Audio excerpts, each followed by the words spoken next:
আসসালামু আলাইকুম। প্রিয় দর্শক, অন্য মঞ্চের আলাপচারিতায় আপনাদের সকলকে আমন্ত্রণ জানাচ্ছি। আমি সমস্ত দায় দায়িত্ব দিচ্ছি, আপনাদের জানমাল, এবং আপনাদেরকে আমি কথা দিচ্ছি যে আপনারা আশাহত হবেন না। প্রিয় দর্শক, সাজ্জাদ কাদিরের প্রীতি নিন, শুভেচ্ছা নিন। আপনারা সেনাপ্রধান জেনারেল ওয়াকারুজ্জামানের একটি বক্তব্যের ক্লিপিং দেখে আমার এই আলাপটি দেখা শুরু করলেন যে 5 অগাস্ট 2024 সেনাপ্রধান জেনারেল ওয়াকারুজ্জামান জাতির উদ্দেশ্যে ভাষণে এই কথা বলেছিলেন, কিন্তু আজকে 1 বছরের বেশি সময় এসে একটি স্লোগান উঠছে, ইতিমধ্যে ওঠা শুরু হয়েছে যে নো মোর মিলিটারি, ব্যারাকে ফেরো তাড়াতাড়ি। এই প্রসঙ্গটি নিয়েই আপনাদের সামনে কথা বলতে চাই, এবং ব্যারাকে ফিরলে কি হবে। এই নো মোর মিলিটারি, ব্যারাকে ফেরো তাড়াতাড়ি এই স্লোগানটি কার? আজকে বাংলাদেশ ধ্বংসের কয়েকজন কারিগর আছেন, মহানায়ক আছেন, যাদের ইন্ধনে, যাদের পৃষ্ঠপোষকতায় বাংলাদেশ আর বাংলাদেশ নেই। বাংলাদেশ এক ধ্বংসস্তূপে পরিণত হয়েছে। বাংলাদেশকে যদি এই মুহূর্তে আপনি আর একটা গাজা বলেন তাহলেও ভুল হবে না। গাজা হয়তো একদম ম্যাসাকার হয়ে গেছে, কিন্তু মানুষের হৃদয় ভেঙে, বাংলাদেশের মানুষের হৃদয় ভেঙে ম্যাসাকার হয়ে গেছে ইতিমধ্যে গত 1 বছরে। এই যে আজকে এই ম্যাসাকারের মহানায়ক যারা, তাদেরই একজন পিনাকি ভট্টাচার্য বিদেশ থেকে প্রতিনিয়ত ইন্ধন জুগিয়ে বাংলাদেশকে ধ্বংসের দিকে নিয়ে যাচ্ছে।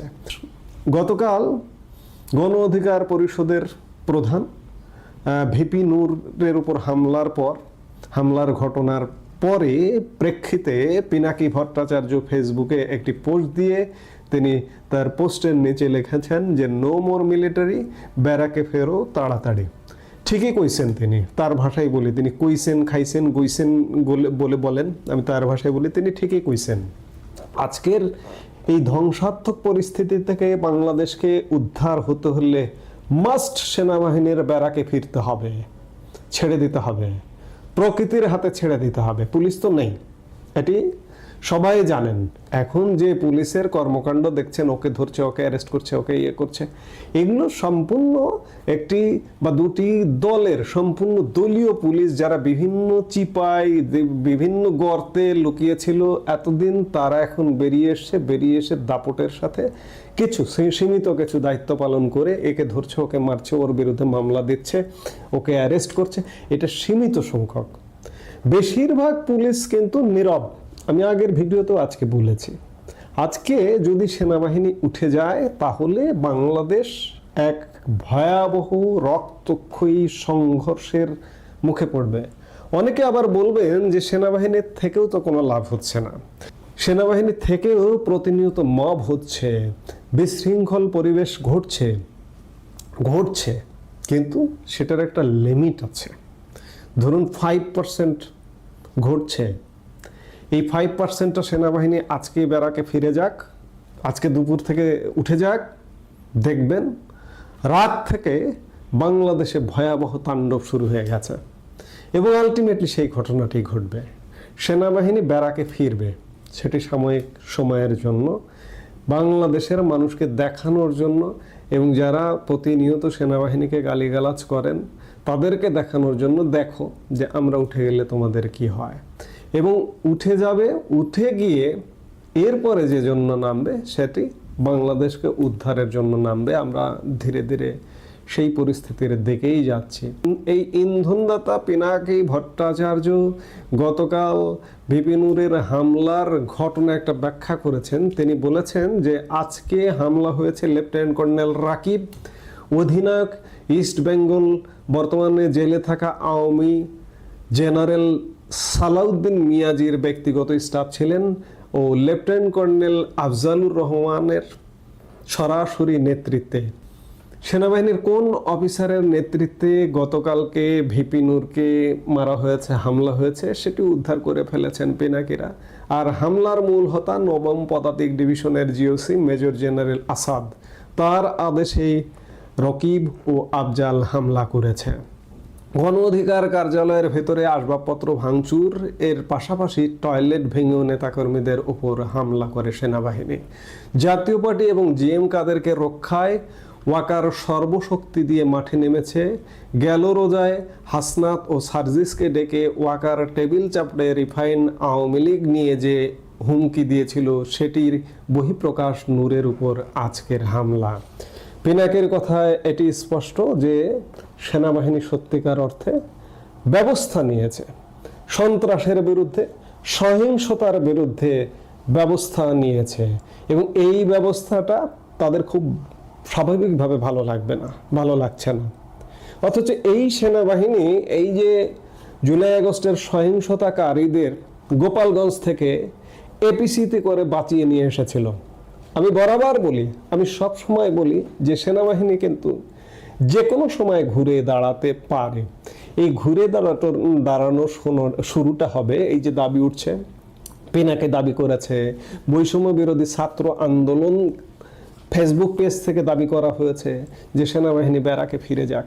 আমরা সেটি দেখবার জন্যই অপেক্ষা করছি যে সেনাবাহিনী, এবং আমরাও এই দাবির সাথে সুর মিলিয়ে একইভাবে বলবো যে সেনাবাহিনী দয়া করে আপনারা ব্যারাকে ফিরে যান।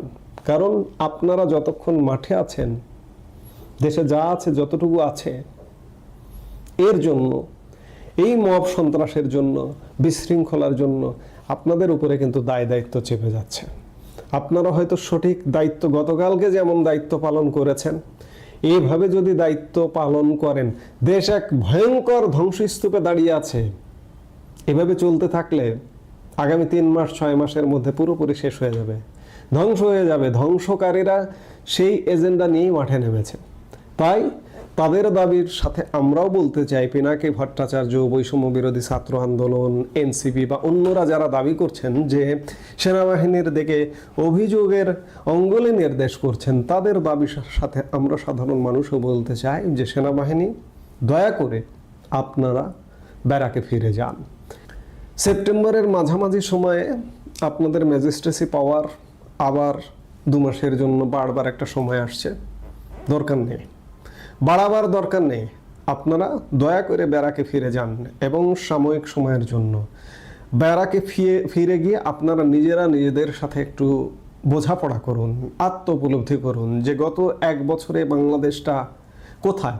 কোনো দল করা লাগবে না, কোনো দল কানা হওয়া লাগবে না। একজন সাধারণ মানুষ হিসেবে আমি আমার দৃষ্টিতে বলছি যে একজন সাধারণ মানুষ হিসেবে বলতে চাই যে বাংলাদেশকে কোথায় নামিয়ে ফেলানো হয়েছে, কোথায় নামিয়ে দিচ্ছে। দয়া করে সেনাবাহিনী, সশস্ত্র বাহিনী, আপনাদের যে মান মর্যাদা গত 1 বছরে ক্ষুণ্ণ হয়েছে, এটিকে উদ্ধার করুন। আপনারা যদি ধ্বংস হয়ে যান, আপনারা যদি শেষ হয়ে যান, তাহলে বাংলাদেশ আর থাকে না, বাংলাদেশ আর থাকবে না।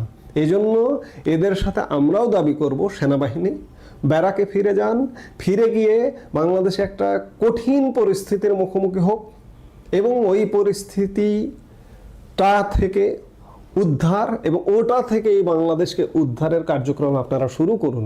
শুরু করার জন্যই আপনারা ফিরে যান। এই মুহূর্তে আপনাদের জরুরি সত্যিকার অর্থে ব্যারাকে ফিরে যান। দেশে গৃহযুদ্ধ বেঁধে যাক।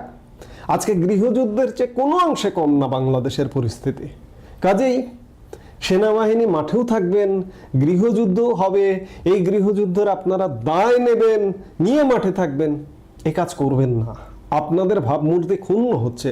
ফিরে যান, ফিরে গিয়ে দেখুন কি হয়, এবং দেখুন যে যখন একদম চূড়ান্ত জীবন শেষ হয়ে যাচ্ছে দেশের মানুষের, তখন আবার নামুন পূর্ণ শক্তিতে। এই বন্দোবস্তের মধ্যে নয়, ভিন্ন বন্দোবস্ত।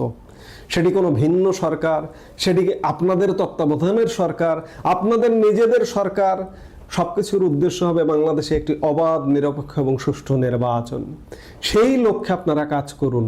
নইলে বাংলাদেশ যদি ব্যর্থ হয়ে যায়, এর দায় বাংলাদেশ সেনাবাহিনীকেও নিতে হবে। আজকে কঠিন পরিস্থিতি, এই পরিস্থিতি থেকে আপনাদের সহযোগিতা ছাড়া বাংলাদেশকে বাঁচানো সম্ভব নয়। আবারও বলছি, আলাপ আমি শেষ করতে চাই, আর আলাপটা দীর্ঘ করতে চাই না, যে নো মোর মিলিটারি, ব্যারাকে ফেরত তাড়াতাড়ি।